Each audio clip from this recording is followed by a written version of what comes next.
They were not strangers to him. One of them had known him for years. Others came through referrals, friends of friends who trusted the introduction. He promised high returns through cryptocurrency. He had a track record, or so it seemed. Money went in, updates came regularly, the investment appeared to be growing. Over 18 months, 7 people transferred 1 crore 61 lakh rupees. When the complaint finally reached Thane police in May 2026, the accused had not vanished. He was still there, still talking, still promising that returns were coming.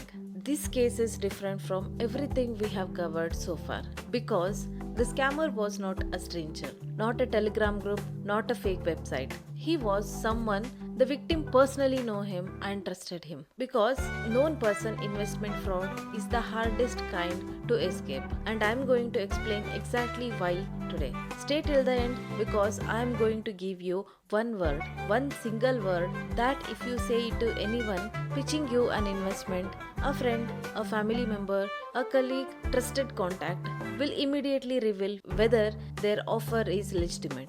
One word, one confirmation needed, no accusation, just one word. I am Amrita Gadakar, 15 years in cybersecurity. According to police, the accused convinced multiple individuals to invest in what was presented as profitable cryptocurrency opportunity, gradually collecting funds from the principal complainant and 6 other investors, with the victim collectively transferring around 1.61 crore over 18 months. Because the timeline matters, because it tells you this was not a quick hit and run scam. This was a patient, sustained operation, and the patience was possibly because of trust. Let us call the first victim Prakash, a 45-year-old professional in Thane. He knew the accused personally through a professional connection. The accused had a presence. He talked about cryptocurrencies intelligently. He had returns to show, screenshots, statements, transaction histories. Prakash had seen the people in his circle do well in crypto. This seemed like a legitimate opportunity with known, credible person managing it. So he invested. In the first few months, updates came, the portfolio was growing. He referred others, a colleague, a relative, 3 more people through a word of mouth. This is the moment I want you to pay attention to. When Prakash referred others, he became unknowingly part of fraud infrastructure. His personal recommendation gave the accused access to new victims who would otherwise never have trusted a cold approach.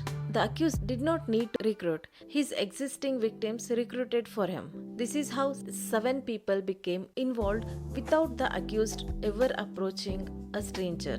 The updates kept coming, the portfolio kept growing. On paper, when the withdrawal requests were made, there were always reasons for delays. Market conditions, lock-in period, processing times. Each delay was explained logically and professionally. The fraud took place between December 2023 and June 2025. Before the principal complaint finally filed a complaint, 18 months before a complaint was filed. That delay is itself a product of trust. When you trust the person, you wait longer, excuse more, and give more chances than you would with a stranger. But here is the part that genuinely disturbed me about this case. How fundamentally different the psychology is when fraud is someone you know. With a strange scammer, your instincts fire early. Something feels off. You hesitate. You verify. With a known person, your brain does the opposites. Every piece of suspicious behavior gets explained through a lens of relationship. He would not cheat me. I have known him for years. He has always been responsible. If he was running a scam, my friend who referred me would have noticed it. This is why known people investment fraud produce higher average losses than stranger scams. Victims wait longer. They give more chances. They are embraced to raise suspicions about someone in their social circle. And by the time the complaint is filed, the recovery extremely difficult.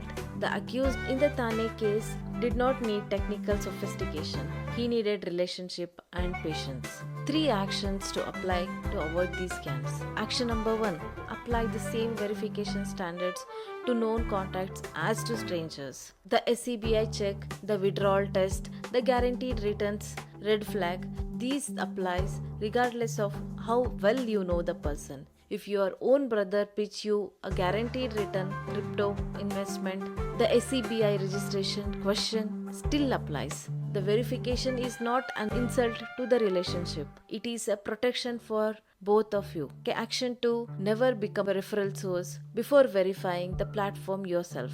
Before recommending any investment to anyone in your circle, run the SEBI check. Check if the platform is registered. Attempt a small withdrawal. If you cannot independently verify the platform's legitimacy, do not refer it to others. You are not just protecting your money, you are protecting your relationships and your reputation.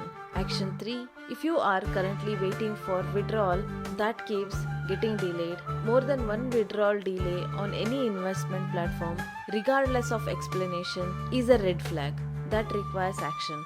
Stop all deposits immediately, screenshot all evidences, call 1930 and file at cybercrime.gov.in.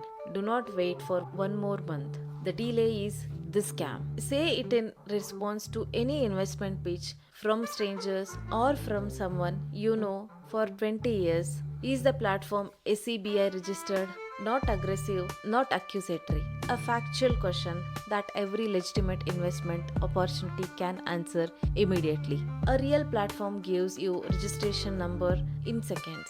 A fraudulent one changes the subject. Prakash never asked this question, not because he was careless, because he trusted the person asking him to invest. Trust the person, but verify the platform. These are not contradictory. Share this with one person who has recently been approached about any investment opportunity. Keep learning, stay safe on.